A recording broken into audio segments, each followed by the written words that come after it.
नाशिकचा भोंदूबाबा अशोक खरात याच्या पत्नीच्या नावावरती उरणमध्ये 20 गुंठे जागा नोंदणीकृत झालेली आहे। महत्त्वाची म्हणजे अशोक खरात अटक झाल्यानंतर तातडीने लगेचच ही जागा नोंदणीकृत झाली आहे। त्यामध्ये आणखीन महत्त्वाची एक गोष्ट म्हणजे कल्पना खरात, अशोक खरात यांच्या पत्नी या फरार असताना ही जागा जी आहे ही नोंदणीकृत झालेली आहे। आपल्यासोबत याच विषयावरती बोलण्यासाठी राजाराम पाटील जे शेतकरी नेते आहेत ते आता आहेत आणि त्यांच्याशी आपण या विषयावरती चर्चा करूया। त्यांनी काही आरोप लावलेत आणि काही मागणी केली आहे, कशा प्रकारची मागणी केली आहे आणि काय आरोप लावलेत ते पाहूया।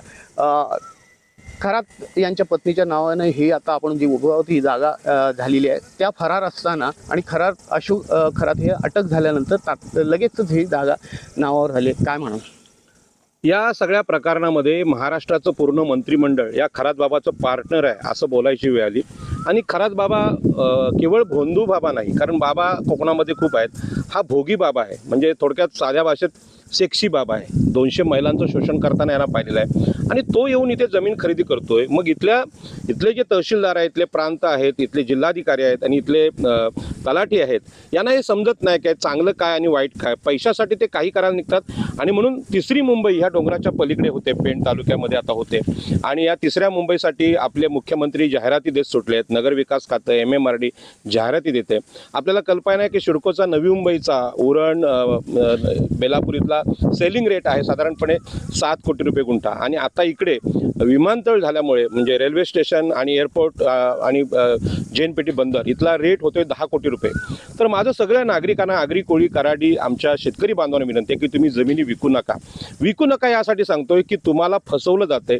जमिनीचा भाव 10 कोटी असताना 22.5% म्हणजे 1 रुपये न देता ही जमीन खरेदी केली जाते। अशा परिस्थितीमध्ये खरात बाबांनी ही जी सुरुवात केलेली ते अत्यंत धोकादायक आहे आणि म्हणून या सगळ्या प्रकरणाची सखोल चौकशी झाली पाहिजे। 140 कोटीच्या वर प्रकरण जात असेल, इथल्या तलाट्यापासून तहसीलदारापर्यंत जिल्हाधिकारी आणि महसूल मंत्री, नगरविकास मंत्री आणि MIDC या सगळ्या प्रकरणांची, सगळ्या अधिकाऱ्यांची, सगळ्या राजकीय नेत्यांची ईडी चौकशी झाली पाहिजे। 200 महिलांचं लैंगिक शोषण होऊन सुद्धा शासन जर हालत नसेल तर एका महिलेचा विनयभंग झाला किंवा प्रेम प्रकरण झालं, आर्ची आणि परशाचं प्रकरण तुम्हाला माहीत आहे। यामध्ये आम्ही लव जिहाद वगैरे मोठमोठ्या गोष्टी करत असतो, अनेक हिंदुत्ववादी नेते बोलत असतात, पण या खरात बाबासारख्या नालायक माणसानं 200 महिलांचं शोषण टेबलावर केलेलं आहे, सगळ्यांनी आपण पाहिलेलं आहे। आणि म्हणून हे समाजाला मागं नेणारं महाराष्ट्र शासनाला अत्यंत लाजिरवाणी गोष्ट आहे। मुख्यमंत्र्यांनी या खरात बाबाचं घर JCP लावून उद्ध्वस्त केलं पाहिजे। बाकीच्या लोकांची तुम्ही करता, मग हा या नालायक माणसाचं का ठेवलंय? आणि म्हणून ही जागा आमचा इथला आगरी कोळी कराडी समाज ताब्यात घेईल। इथे आम्ही एक समाज मंदिर बांधणार आहोत आणि शासनाला विनंती आहे आजच्या ही जागा सरकार जमा करावी आणि तिचा ताबा इथला भूमिपुत्र घेईल असं मी या निमित्ताने सांगतो। आणि तात्काळ ईडी चौकशी जर यांची लागली नाही तर आम्ही सुद्धा इथे आमरण उपोषणाला बसणार आहोत। अशोक खरात अटक झाले आणि त्याच्यानंतर त्यांच्या पत्नी कल्पना खरात फरार असताना ही जागा जी आहे ती रजिस्ट्रेशन झाली, नोंदणीकृत झाली। काय म्हणाल याच्यावर? बघा, हे मोठमोठे राजकीय नेते किंवा खरात बाबासारखे नालायक आणि भ्रष्टाचारी लोक आहेत, यांच्यासाठी महसूल विभाग सेवेसाठी तत्पर आहे।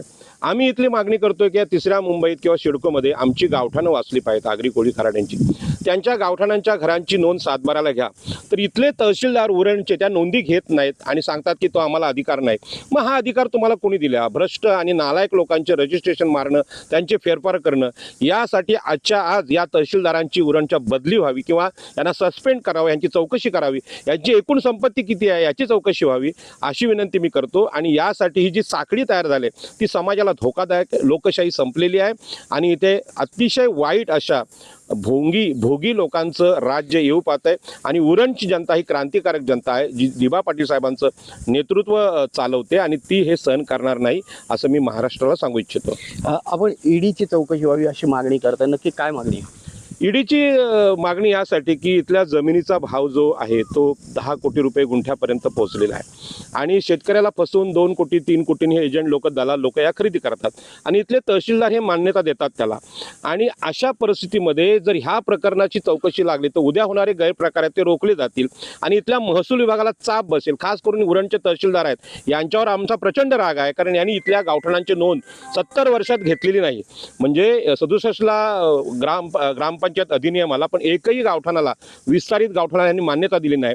भूमी अभिलेख असेल किंवा जिल्हाधिकारी असतील बसून पगार खातात आणि पगार खातात, त्यामध्ये हे लोणी खातात ते पुन्हा खरातबाबासारख्या नालायक लोकांचं.